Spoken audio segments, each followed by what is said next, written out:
It's executive producer Ashley Smith filling in for Jane today.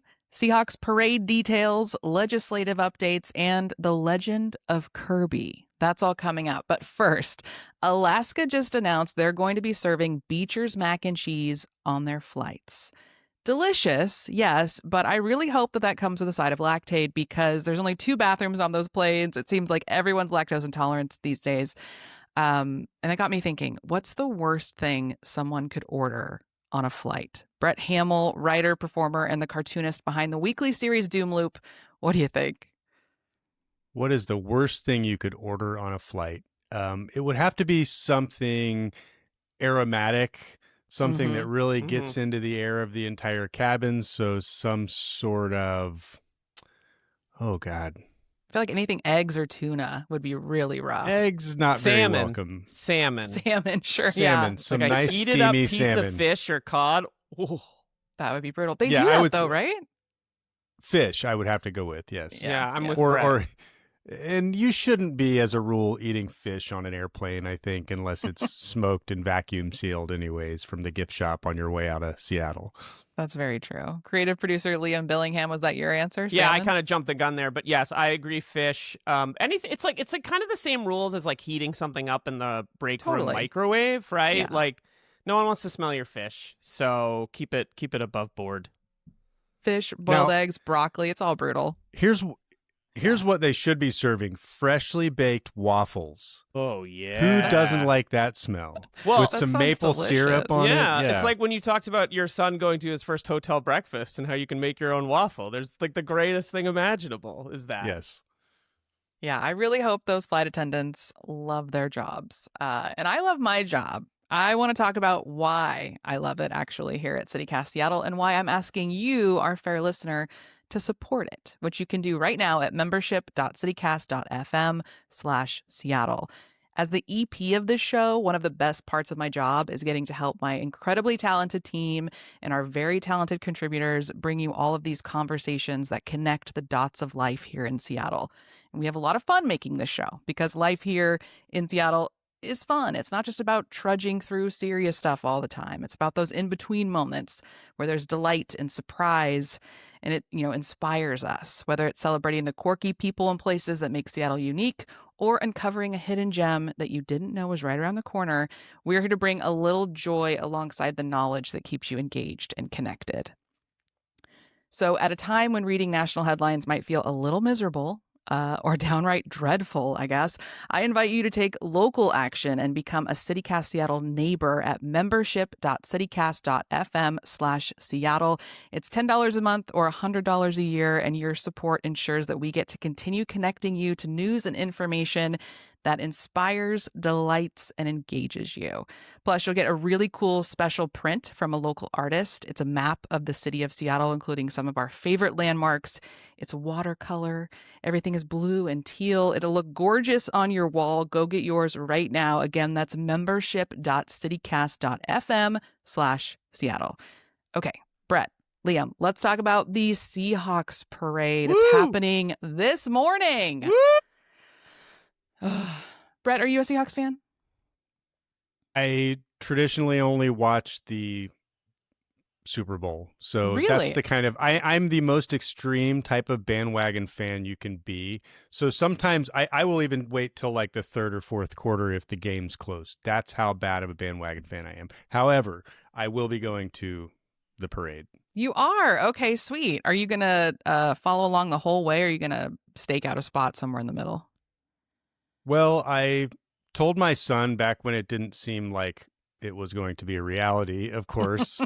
You're like, sure, that yeah. I would take him to the victory parade, and that I told, when kids are younger, you have to explain the context of things. So if we win, you are going to see this city going completely insane with celebration. You're going to hear car horns. You're going to see fireworks. I was trying to just paint a picture of like what a big deal this would be for the city.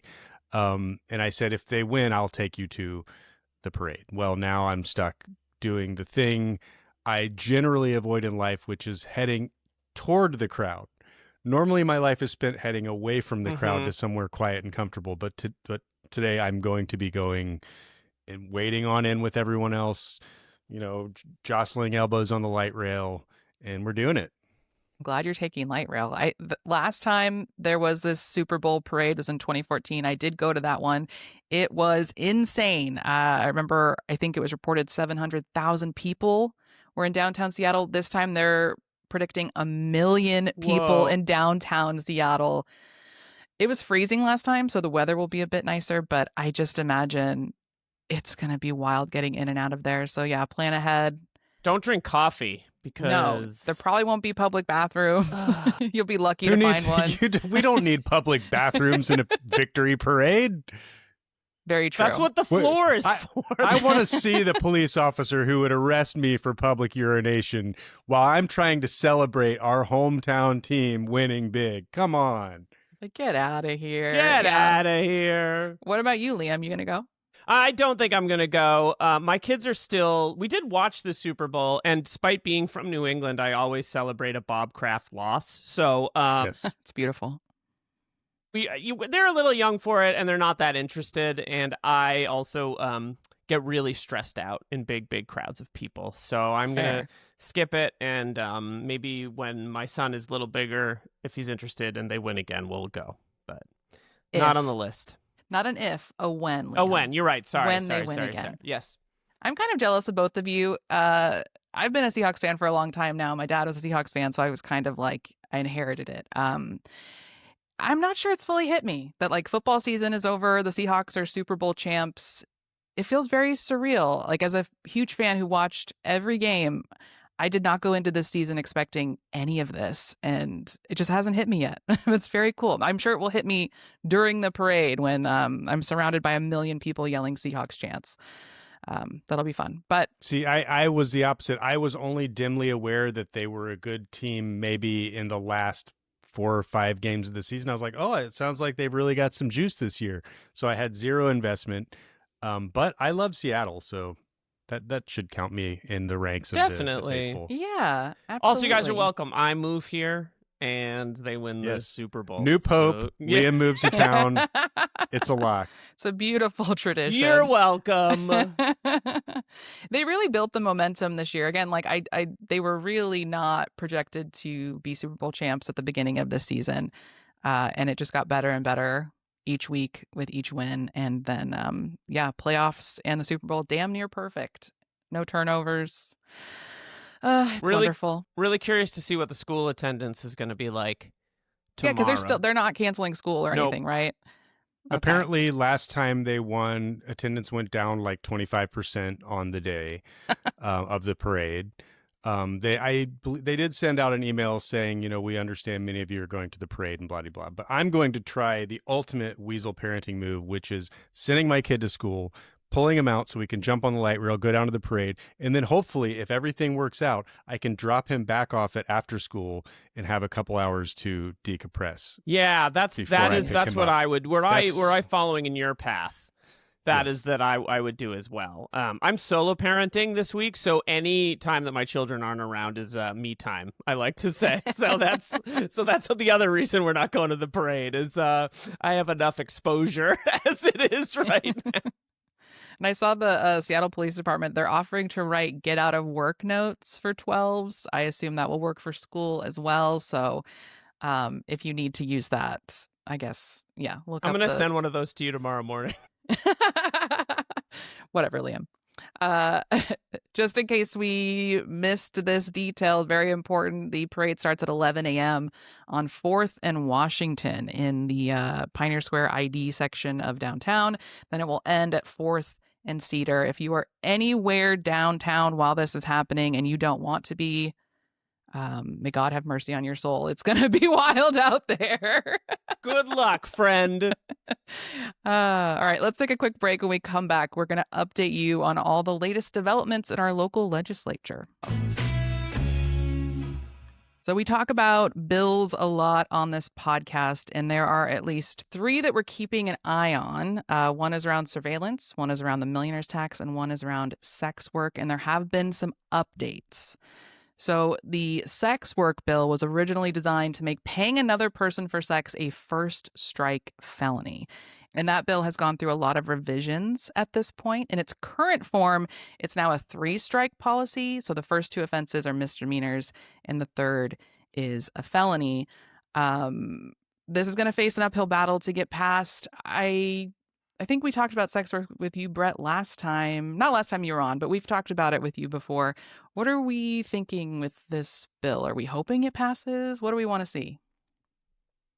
Every time some legislation like this comes across the board, there's plenty of room for grandstanding and misinformation. Mm-hmm. So my inclination is to be skeptical until proven otherwise. In this case, a lot of actual sex workers are saying this ain't it. So I'm highly skeptical. And of course, you know me, I'm going to say anytime things lean on carceral solutions, they're probably not it. This is not how.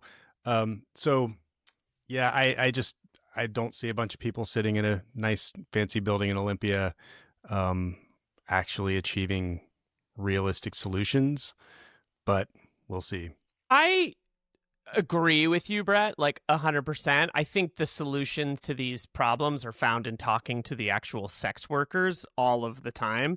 For sure. But I also feel like part of the problem is the moralizing we do around this work, right? And like I think a lot of people genuinely think like this shouldn't be a career. It's against the traditional mentality around sex and marriage and all these aspects. So it's not that I have sympathy for people that think that way, but I do think there's a certain amount of like in the way that I was raised, I think that like my perception of it has evolved into sort of being, pro hearing from the sex worker as the first sort of line of defense. And I think the problem is that politicians often are not talking from experience with this. But we do have a Bremerton rep who's talking about this, and she's like, we have to decriminalize this. And she points to the Scandinavian model, which kind of, decriminalize it and put the onus on felonies with the pimps and those paying for sex work. And that feels like a step in the right direction. But I also think that, like,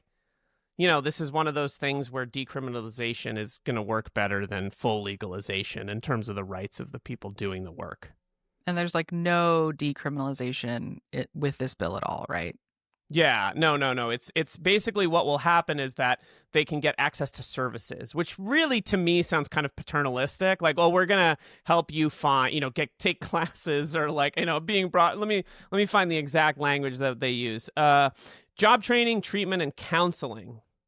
2 strikes, they would get those kinds of services, and I tend to think like, just like decriminalize it. I saw a funny tweet the other day that was like, if you legalized it, sex work would go the way of marijuana, where it's like there's a store called like, with some ridiculous name. Like, and I think that like that is, I was talking to a friend who actually is a sex worker, and she was like, this is why I want this to be decriminalized. Like legalization is going to lead us down this like kind of dystopian way of this being, kind of becoming a service or something you can sell, and I don't know, equity creeping its way into it is a little scary. So like my mentality is like, listen to the people doing this work and figure out the best solution for them.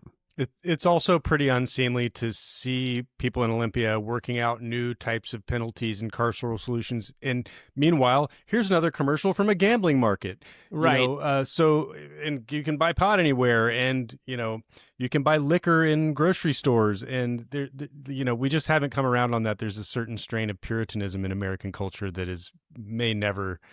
It's very insistent. But you can gamble on literally anything now, but just don't have sex with someone you're paying with your winnings. Yeah, that's a good point. You could probably gamble on whether or not this bill will get passed. I bet that's something sure you put money down on. I'll check Kalshi or what. I don't even know which website it is. I don't know. I'm not a gambler. Polymarket.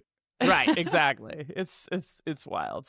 I think something to remember that never really gets talked about or is not really understood is that not all sex workers are being trafficked. A lot of sex workers choose to be sex workers. And so, I don't know, decriminalization just seems like a much smarter move. Maybe they'll get to that next.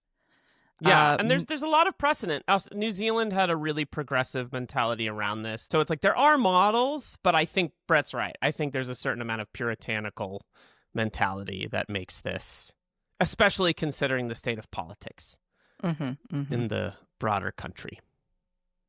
Epstein files. No, sorry. Just didn't want to. What was that? Speaking of trafficking, sorry, I don't know. Where did that come from? Did you guys hear that? That was weird. In good we'll news, never know. The Millionaires Tax has cleared its first hurdle. That tax moved out of the Senate and is now going to the House. It's still a 9.9% income tax on income above $1 million a year, but it now adds a tax break for small businesses. So businesses making $300,000 or less won't have to pay a dime, and businesses making $600,000 or less will see some relief, but will probably still have to pay a little bit. The state Senate could vote on the bill as early as next week. But the tax itself wouldn't start until 2028. Republicans remain opposed to the bill. This is largely a bill that comes from Democrats. The Republicans are saying that the Washington people are savvy enough not to be fooled by this ruse. They know that an income tax on anyone is eventually going to be an income tax on everyone, which just kind of seems silly. It's so on. I mean, if they're banking on a level of sympathy for millionaires that I don't think exists now. Yeah, not anymore. Even compared to 5 years ago. Yeah.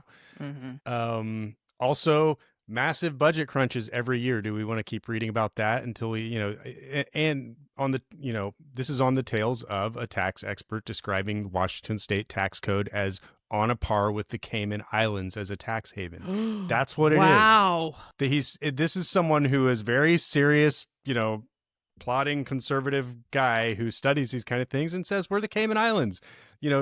Number one, that's unsustainable. Number two, these guys aren't going to move. No millionaires moved when Mamdani got elected in New York City. In fact, I think the population growth has increased. So a lot of these myths that keep getting pushed are just, they've reached they've gotten just too dusty. And then here in Washington, you've got literal like venture capital bros pushing ballot initiatives and stuff that like are also losing, So I just think the climate is right. I think tax the rich has become one of the least controversial political statements you can make. And if you look just here in Seattle, especially the Seattle City Council members in the last few years that have run on just an unapologetic populist tax the rich and make them pay their fair share campaign have won in landslides. And I'm talking specifically about like Alexis Mercedes Rink, who was voted in with more votes than any council member in Seattle ever. So it's just a winning argument. I mean, it's doing something too. So it means we're doing something positive and affirmative to fix this budget hole we're in.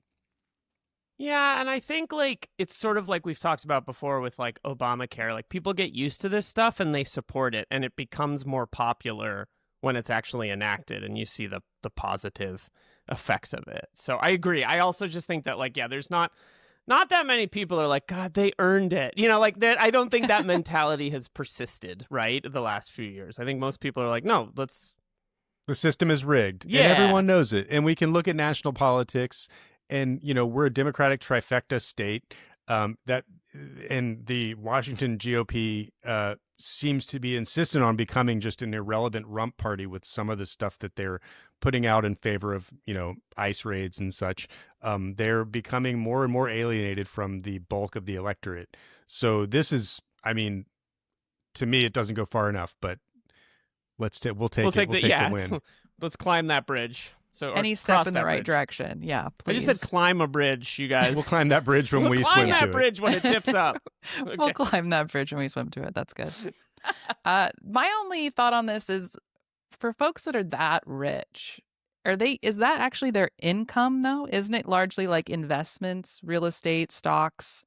Isn't that where their money is? Isn't that where they should be getting taxed? Or maybe I'm just not fully understanding. Maybe they do just bring in that much money working every year. There should be taxes on capital gains as well on passive types of income. And Seattle, I believe, and I have to check the status of it, but we have one of those that's battling it out in court right now. So, and I'm not sure exactly where that's at in the court system, but Yeah, tax it on every level. There's like, we're in what they call a K-shaped recovery, where the rich people are spending more and more and the poor people are spending less and less. But on paper, it still looks like the economy is making a recovery because the rich people are spending so much that it outweighs, the 99%. So, yeah, this is such, whenever something like this happens, you also have to question, what are they putting this forward to thwart? So that there's more progressive and more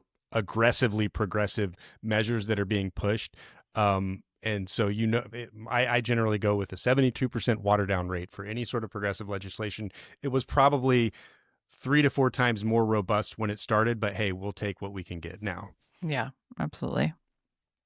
So the third bill we want to check in on is on surveillance. And the Washington State Senate has advanced legislation that would regulate license plate readers. And we've talked about these before, the ALPR or flock cameras. This is surveillance used by law enforcement and most recently ICE to track down immigrants.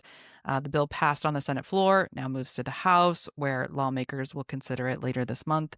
Washington State currently has no statewide law governing how this technology is used or how the data is stored or shared, which is obviously very troublesome. That's wild. I know. And now we're waiting to see what Mayor Katie Wilson does. In an email to the Burner recently, her office said that within the week, which is now passed, that she would be releasing some kind of clear response about what she's planning to do about these cameras. But at the time of recording, again, that hasn't happened yet. During her campaign, Wilson publicly opposed former Mayor Bruce Harrell's proposal to expand these surveillance capabilities by SPD, these cameras. But she also didn't promise to reverse the decision to use them. So I'll be curious to see what she says. What do we want to see? What do we think that she can even do? Shut them down immediately if, and burn the ground where they were going to put them, because there's such a high potential for really egregious misuse by the Trump administration. We've already seen instances in which police from Texas were searching for someone who may have come here to obtain an abortion. So this is getting into it's really ugly. And the only unilateral answer is shut them down now. You can't make them safe. Trump administration has shown over and over again that they will use whatever legal or illegal means necessary to get at the footage, to access the things they need to carry out their police actions. We cannot have them. That being said, Katie Wilson the mayor does have the power to shut this program down.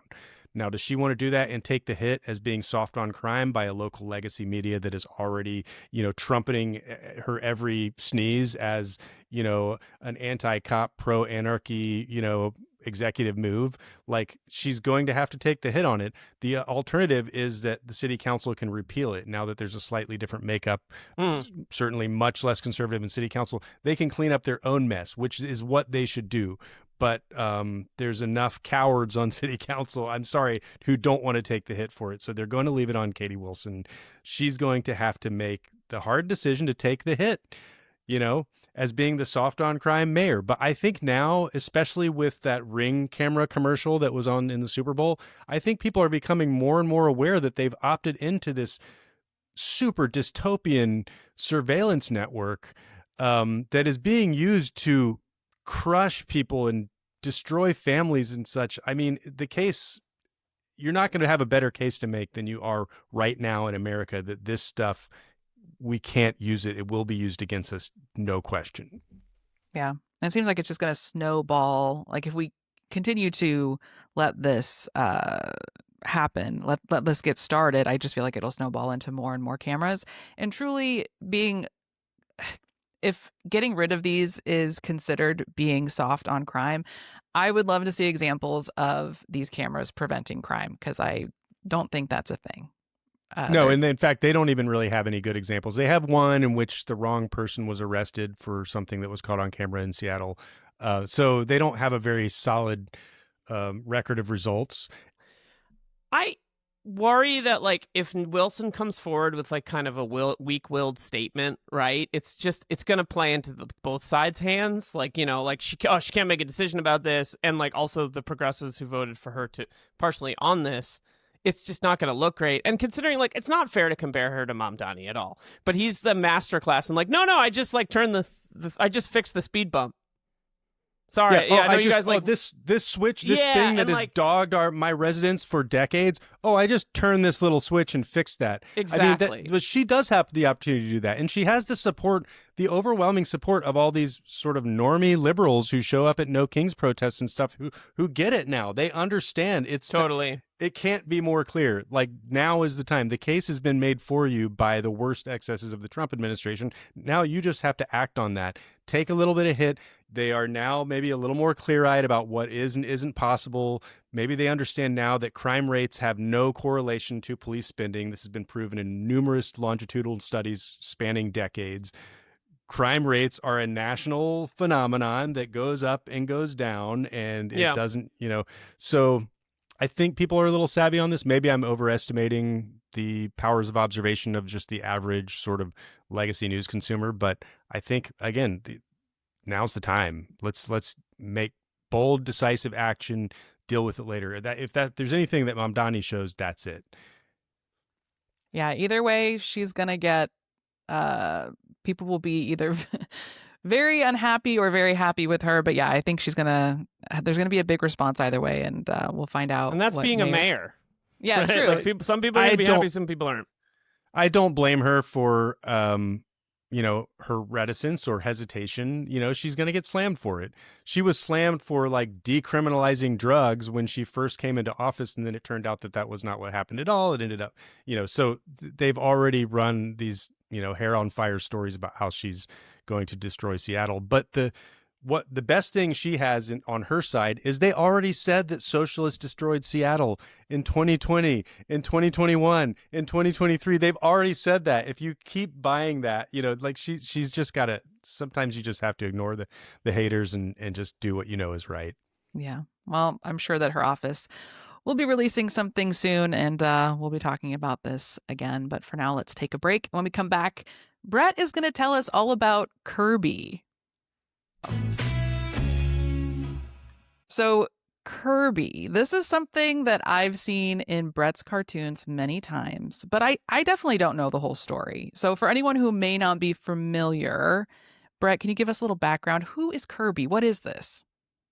So this is such a saga. It deserves to have like songs written about it and such. It's so it goes back to before Rob Saka was a council member. He was angry that they had put in a curb, an 8-foot-tall traffic safety median that blocked him from turning left into his kids' preschool on Del Ridge Way in West Seattle.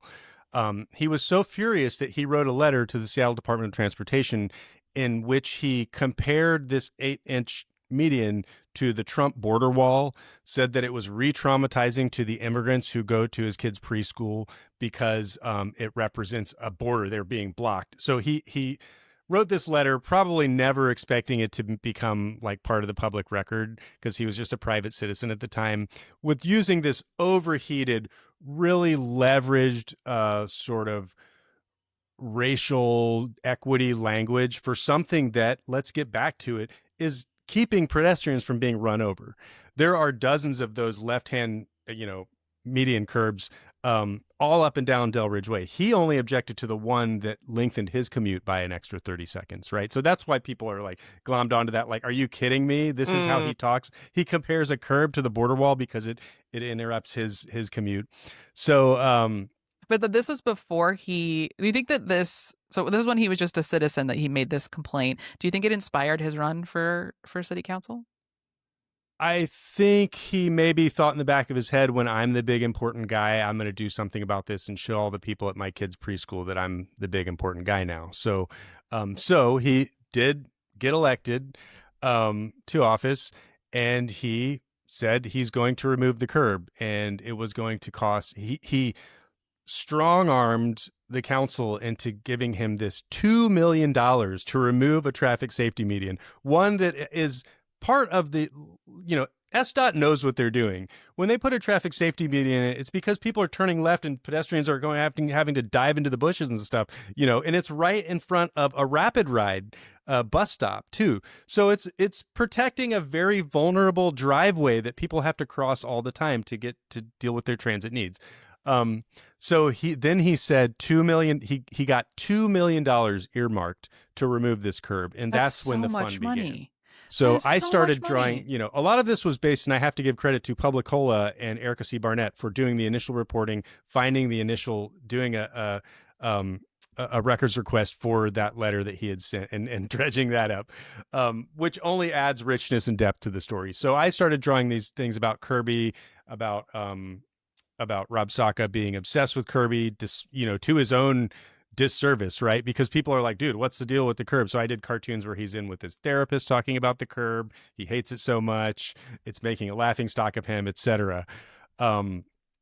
So then a young high school student nearby got on the Curby train and started putting up yard signs around it with my drawing of Curby and saying like kids for Curby, and Rob Saga wants to spend $2 million to remove this actual safety thing. So, and he even neighbors of Rob Saga got a sign from him. He put them up everywhere around Rob Saga's house, around the curb. The message was received. And this is a very politically savvy high schooler who's probably going to be running this city in a decade. So of course, just Curby fever caught on. I put out a T-shirt, which is I've sold hundreds of these T-shirts now, and that says "Don't turn on me," and it's got a picture of Curby. Don't turn on me. And so, did he have any support behind him? Or did anyone else want to get rid of the curb? And people on council were like, "What the hell is he doing to his own reputation?" You could see where people like Dan Strauss were like, "Dude." So when it came time to earmark the $2 million in the budget, Dan Strauss I think Dan Strauss was the head of the committee. Anyways, whoever was the head of the committee was like, I'm going to let this advance because it's not our policy to meddle in people's own districts' affairs. But he made it clear that this is pretty whack. Don't blame me. So everyone is but at the same time, he's thinking, I'm getting stuff done for my constituents. Well, of course, there's plenty of other constituents whose children don't go to this small preschool, that have to walk along Del Ridge Way, which is a pretty unsafe area. And there have been accidents in that general area accidents went up after the curb was installed. So I guess I forget the exact timeline, but they talked him down. So he's like, okay, if I tear down Curby, I'm going to live with that forever. People are always going to call me the curb guy, et cetera. So then his next brilliant solution was to make a turnaround a little bit further down the road, because his objection was he couldn't turn left. So you had to go down a little bit to the next intersection, whip around and turn right into the parking lot. Right. So then he had this monstrosity built, which they just finished construction on. And you could tell SDOT hates it. It's possible that the last SDOT director quit because of this situation, because he's like, I can't believe this knucklehead is making us do this. So now they built this weird turnaround thing that makes you have to cross several other unprotected driveways just so cars that need to turn left into his kid's former preschool can do a quick turnaround. So I've dubbed it the Rob Saga Triangle of Death, and that is, if you want to use the correct nomenclature, that's what it is. So that gets us up to the current point. So now he's built this monstrosity that makes things more dangerous for pedestrians. You guys are like, I can't believe this story is still going, but truly, how long has it been now? So this is a 5-year saga. So then sent out in his last newsletter, he sent out, and let me just bring it up because I have the screenshot, because sometimes you just can't believe you're seeing something.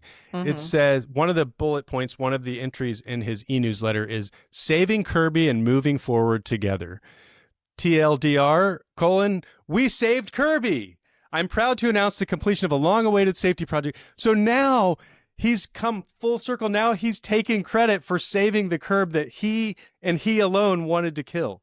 So it just doesn't get more. And as a political cartoonist, it's and people love the Curby saga. People love to invest sort of parasocial qualities into inanimate objects because it's fun. And so I legitimately think I could make my weekly cartoon about Rob, Saka, and Curby every week, and no one would complain. That's how invested so many people are in this entire saga. But now now I'm working on this week's because he has, declared that he saved Curby, the curb that he tried to kill. That's the most politician thing I've ever heard. To start a problem and then claim that you solved it. That is a wild. Do you call it the Saka saga? Is it like That's good. I haven't thought of that. I like that. That's wild. Liam. I prefer to center the victim, so I call it the Curby saga. Of course, not the course. perpetrator. Liam, you drop your kids off at school. You got any curb problems? Have you seen anything like this? No, I mean, I do think that I drive to the U District to drop my daughter off, and lately I've started to cross the bike median to park next to the building so I don't have to run my 3-year-old across the street when the traffic is going on Roosevelt. And so I haven't had this kind of issue, but I just think it's hilarious that this is even a thing, and such a small, tiny political news story that feels like it applies in so many other ways to our system. So I think this is hilarious. And it's so destroying small town.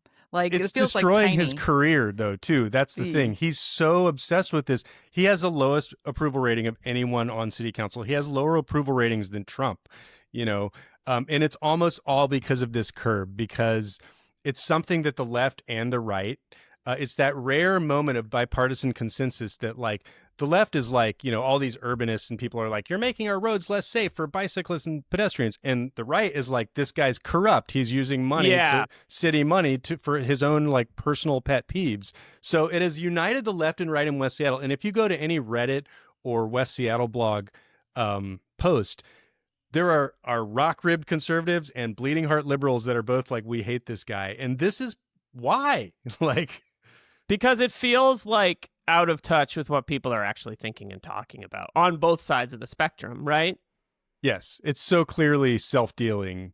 And he tried to hide it behind, I'm doing this for the immigrants because it's an immigrant-based preschool. So he's like, this is how I protect the immigrant community. Of course, he's voted on many things since then to fund immigrant defense and legal and stuff. So, so people from the left and right, people really ping on that, which is that he's so leveraging the language of social justice for something that is clearly the most quotidian, silly, personal peeve that, I think we can all agree that it's very obnoxious when people try to pretend to be fighting for justice when they're just doing something for themselves.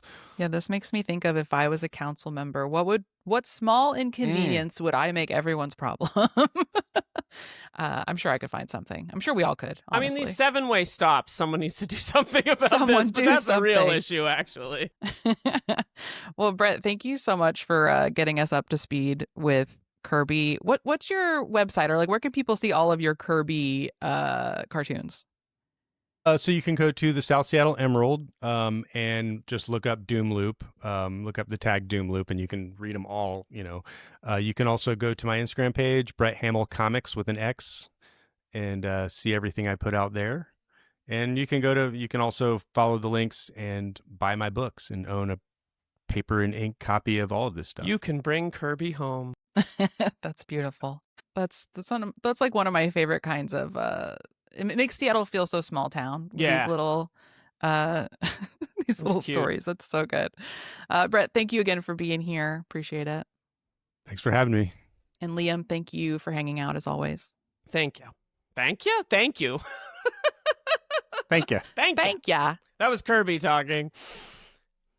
That's all for today here at CityCast Seattle. I'm your fill-in host, Ashley Smith. And before you go, we are so excited to shout out some of our founding CityCast Seattle neighbors that joined us this week during our Neighbors Launch campaign. So I want to say thanks to Jared L., Amy C., and Keith M. We are so, so grateful for your support. If you haven't joined our neighbor community yet, we invite you to become a founding CityCast Seattle neighbor and, be with us from the start, build this thing from the ground up. All you have to do is go to membership.citycast.fm/Seattle. Again, that's membership.citycast.fm/Seattle. Until next time, see you, Seattle.